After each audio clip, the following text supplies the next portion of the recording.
pour KMF mobile.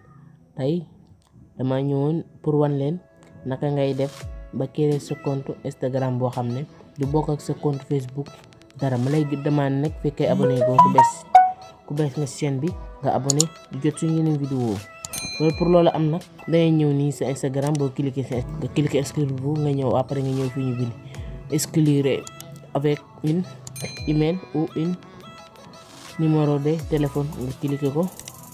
léegi après ma def sama numéro téléphone 76 527 14 34.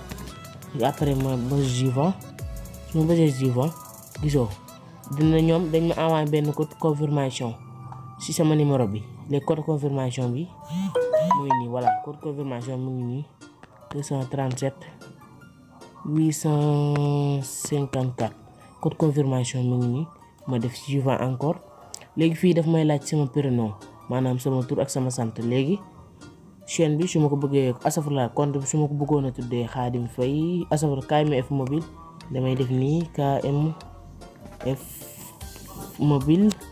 voilà mot de passe bi nag mu ngi fii ngay bind sa mot de passe fii ngay suwaare si mot de passe mais nag mot de passe bi ngeen def ci nànk parce que benn yoon rek nga koy bind benn yoon rek nga ko mën a bind. boo ci juumee doo xam ndax juum nga mais tax boo koy bind nga def nànk da jël sa temps.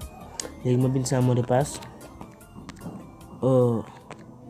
voilà sama mot de passe bind naa ko. léegi ma ñëw fii ci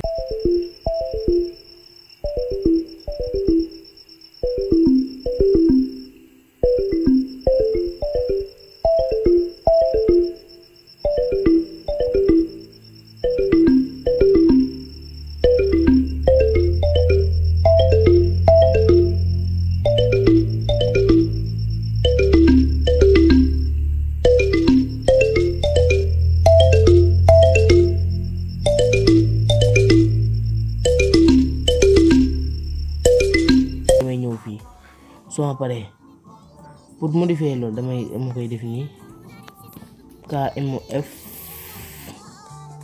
mobile bu dee mobile bi mooy jiitu. léegi bii dama bëgg KMF bi jiitu moo tax ma bëgg a def nii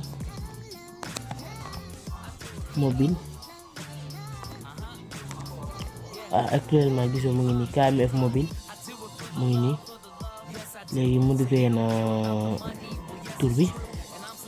léegi ma bàyyi ko mu recherche. actuellement nii mu ngi def may laaj fii ndax ma connecté sama compte Facebook pour wax leen sama ami Facebook ma wax leen pour am naa Instagram. damay ñëw nii fekkee bëgguma loolu damay ñëw nii suuf ma bësu fu bële fii après ma bësaat ci suuf nii.